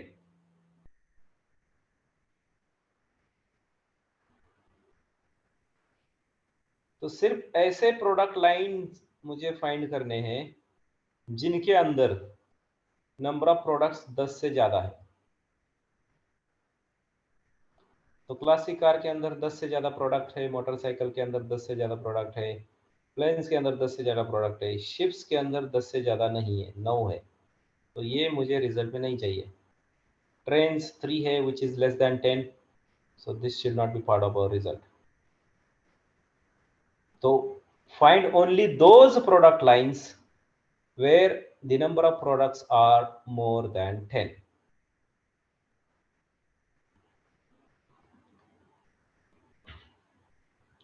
तो obviously यहाँ पे आपको group by का जो भी result है उसके ऊपर फिल्टर लगाना होगा, right. This is your group by result. So count निकाला है आपने प्रोडक्ट लाइन के बेसिस पे, तो ये क्या है, तो आपका ग्रुप बाय का रिजल्ट है। ये ग्रुप बाय चलाने के बाद आपने काउंट निकाला है, राइट। यस। तो इस रिजल्ट को अगर आपको फिल्टर करना है, ग्रुप बाय का रिजल्ट अगर आपको फिल्टर करना है तो आपको यूज करना होता है having clause. Having clause. Where clause आप नहीं यूज कर सकते, तो इसके आगे आपने लिखा ऐसे वेयर, लेट्स से आपने क्या किया, where count of star greater than 10, तो ये नहीं चलेगा, आपकी क्वेरी आपको एरर थ्रो करेगी, क्योंकि where clause group by clause के बाद कभी नहीं आता। वेयर क्लॉज जो है हमेशा फ्रॉम के बाद ही आएगा। तो जो सिंटैक्स हमने देखा था सिलेक्ट कमांड का, तो ये सिंटैक्स वही रहेगा, हमेशा सिलेक्ट ही पहले आएगा, सिलेक्ट कमांड, फ्रॉम सिलेक्ट के बाद हमेशा फ्रॉम क्लॉज ही आएगा, फ्रॉम कभी वेयर के बाद नहीं आएगा, ग्रुप बाय के बाद नहीं आएगा, हमेशा वो सिलेक्ट के बाद ही आएगा। फ्रॉम के बाद हमेशा वेयर, अगर वेयर है तो वो हमेशा फ्रॉम के बाद ही आएगा। ग्रुप बाय, अगर लेट से ग्रुप बाय और वेयर दोनों है तो ग्रुप बाय ऊपर और वेयर नीचे है, ऐसा कभी नहीं हो सकता। ग्रुप बाय हमेशा, वेयर हमेशा ग्रुप बाय के पहले ही आएगा, उसके बाद ही ग्रुप बाय आ सकता है। ग्रुप बाय और हैविंग में हैविंग ऊपर और ग्रुप बाय नीचे, ऐसा कभी नहीं हो सकता। हमेशा ग्रुप बाय पहले लिखना होगा आपको और उसके बाद ही हैविंग लिखना होगा। और ग्रुप बाय और ऑर्डर बाय दोनों है तो ऑब्वियसली ग्रुप बाय आपको पहले लिखना होगा और उसके बाद ही ऑर्डर बाय लिखना होगा। ऑर्डर बाय ऊपर और ग्रुप बाय नीचे ऐसा नहीं चलेगा। तो ये सीक्वेंस आपको फॉलो करना ही होता है, क्योंकि फिर वेयर नीचे लिखे मतलब नहीं बनता, क्योंकि वेयर क्लॉज हमेशा टेबल के डेटा को फिल्टर करता है, नॉट द ग्रुप बाय का data, and this count of star is nothing but your group by का रिजल्ट। तो ये वेयर क्लॉज से फिल्टर नहीं हो सकता, even if you try to write where clause before from clause।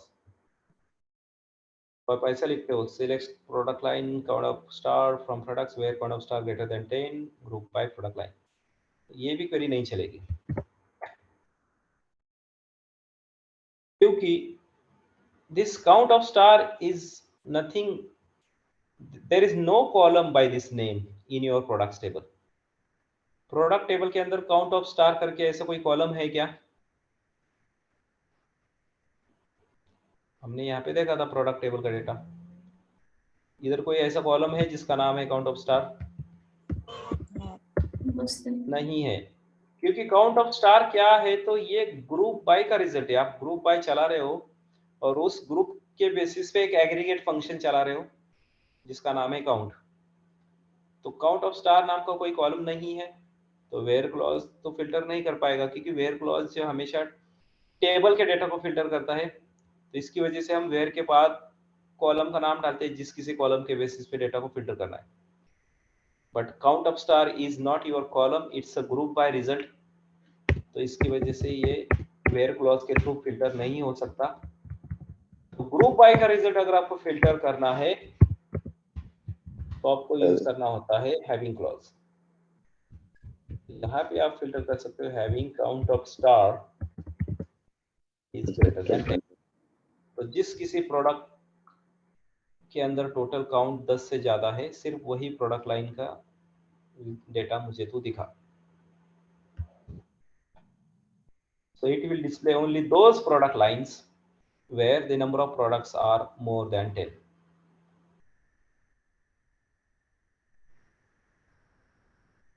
So having clause is used to filter out the group by result.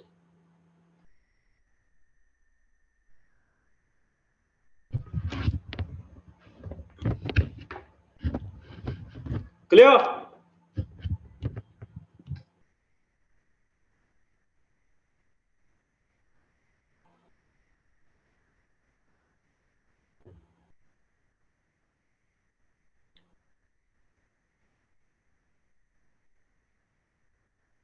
Yes guys, आ रहा है समझ में? Yes, sir.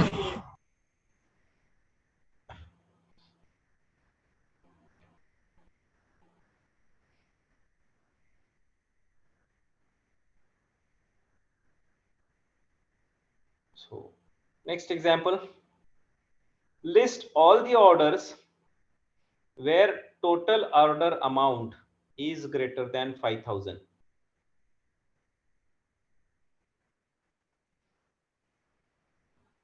तो अपने पास ये भी क्लासिक मॉडल स्कीमा के ऊपर वाला एग्जांपल है। यहाँ पे एक ऑर्डर्स नाम का टेबल है, तो ऑर्डर टेबल के अंदर ऑर्डर की इंफॉर्मेशन है, order number, order date, status, comment, customer number, but payment यहाँ पे तो नहीं है। अपने को करना क्या है, total order amount is greater than 5000, but यहाँ पे ऑर्डर अमाउंट के रिलेटेड कुछ भी इंफॉर्मेशन यहाँ पे तो नहीं है। But if you look at this table, Since mobile data is turned off, you'll have to turn on Wi-Fi and connect to a network first. this table, order details table, have what kind of information? So order number, product code, quantity ordered, price each, and order line number. तो यहाँ पे आपको order amount मिल जाएगा। तो basically order details table के ऊपर आपको query चलानी होगी, जो आपको रिक्वायर्ड डेटा है वो मिल जाएगा।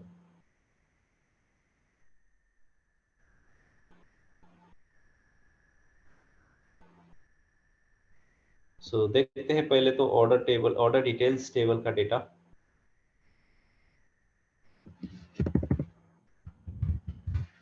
Select order details.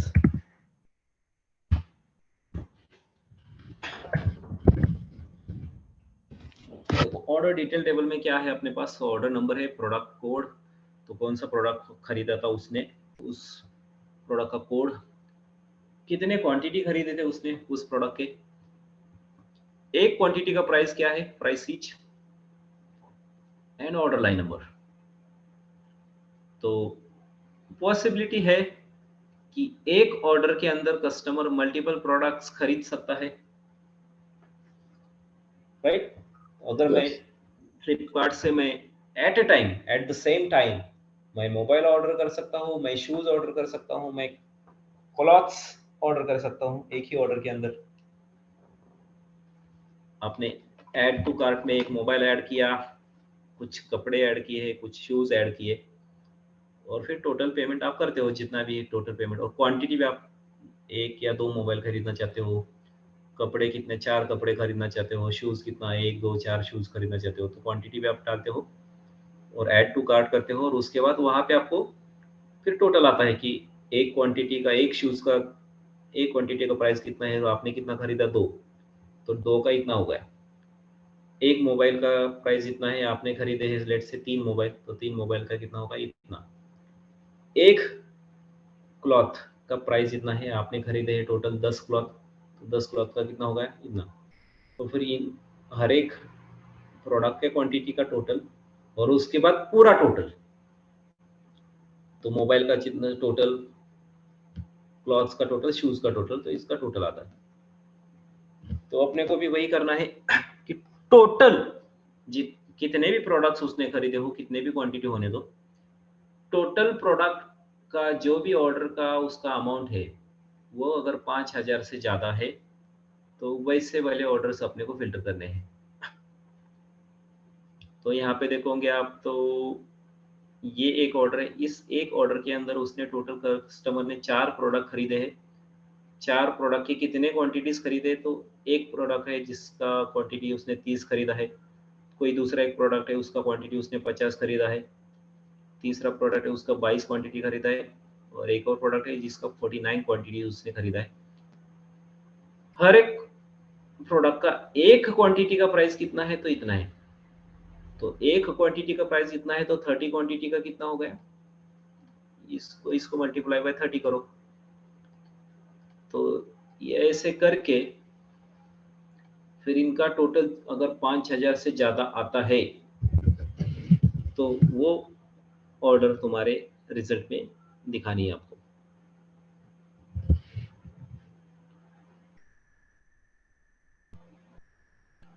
So if I copy this example पे इतना कॉपी करते हैं,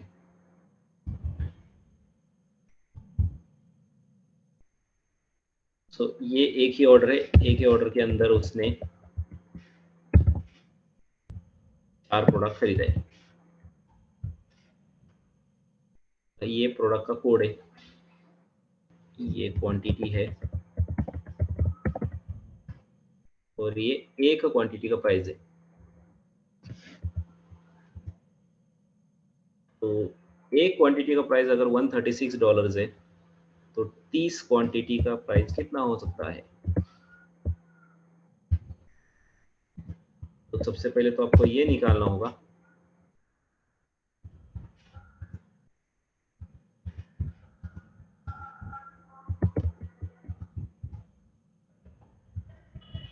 So 136 into 30,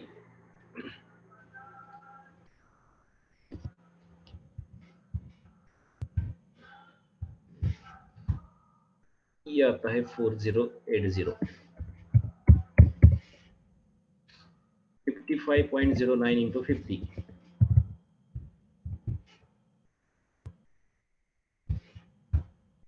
2754.50,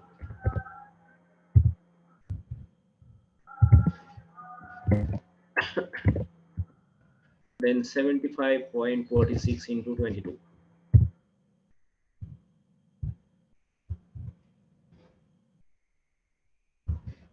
$160.12, and then 35.29 into 49, 1729 into 1। तो ये अलग अलग प्रोडक्ट का आपने टोटल निकाला और इन सब का मिला के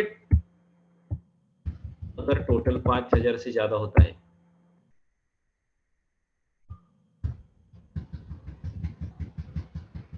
तो ये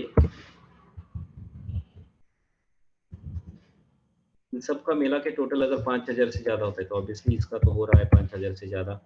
सो 4080 plus 2754.50 plus 1660.12 plus 1729, so 10,223.83।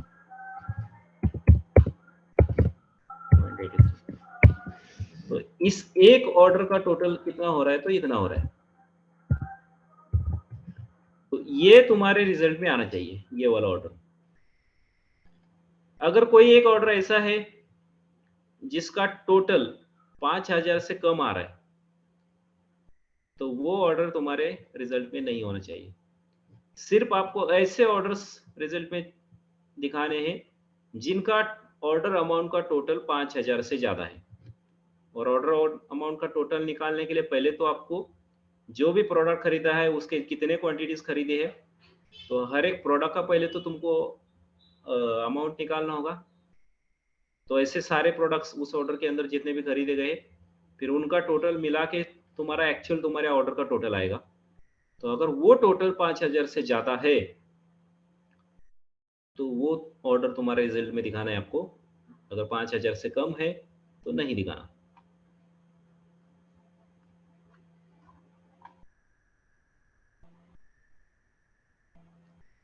Clear? तो 5000 तो कम लग रहा है, 10,000 करो, क्योंकि ऐसा लग रहा है कि 5000 से तो ऊपर सबका आ ही जाएगा। 10,000 के ऊपर का देखते हैं। तो ये 10,000 के ऊपर है तो ये तुम्हारे रिजल्ट में आएगा। अगर कोई ऐसा ऑर्डर है जिसके अंदर टोटल ऑर्डर अमाउंट 10,000 से कम है तो वो तुम्हारे रिजल्ट में नहीं आना चाहिए।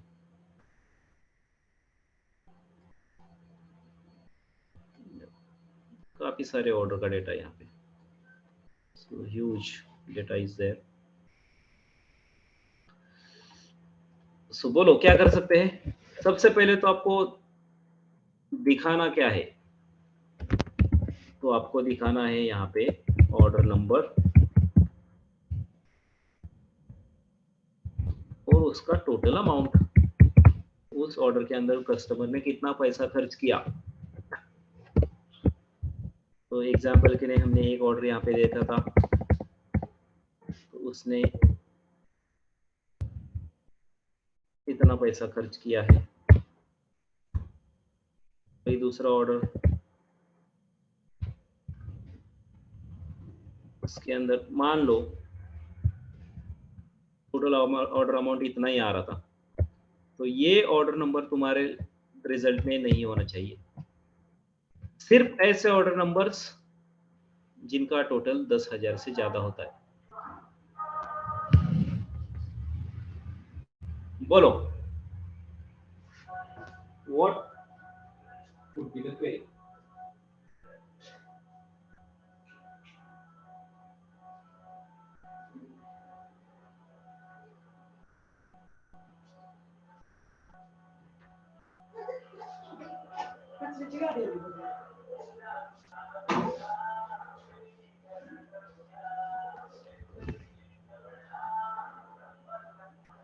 Anybody would like to give a try?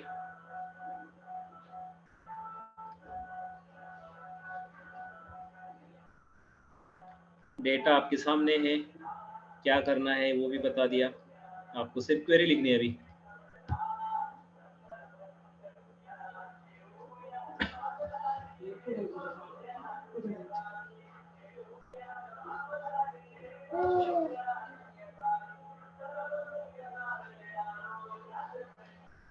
Yes,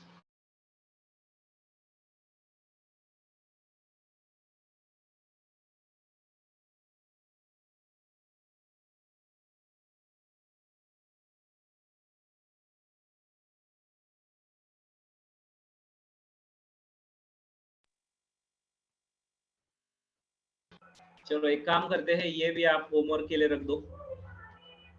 तो 2 होमवर्क है आपके लिए। पहला क्या था?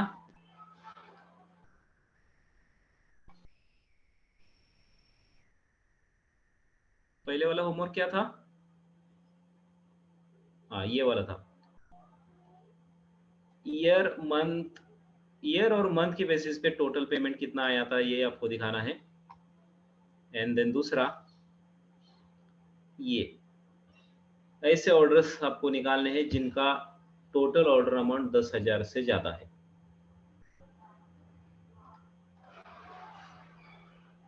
ठीक है?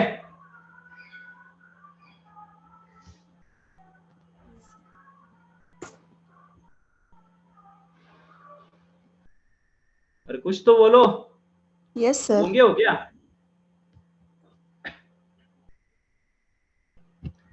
गिने चुने 1-2 लोग बोलते हैं यस सर, वो भी बार बार पूछने के बाद। बाकी लोग तो पता नहीं क्या करते हैं, नाम के लिए सेशन अटेंड करते लगते हैं।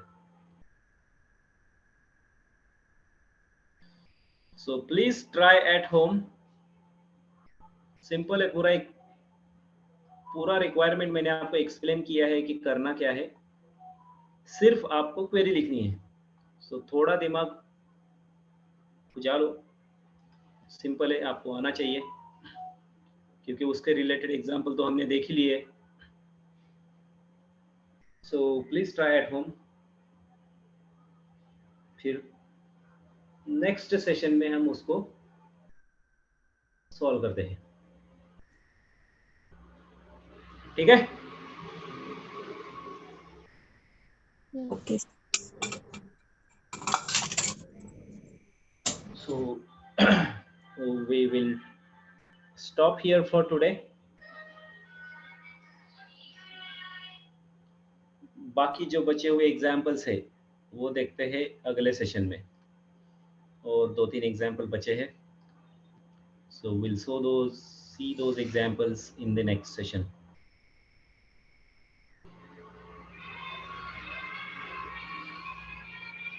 So I'll stop the recording for today.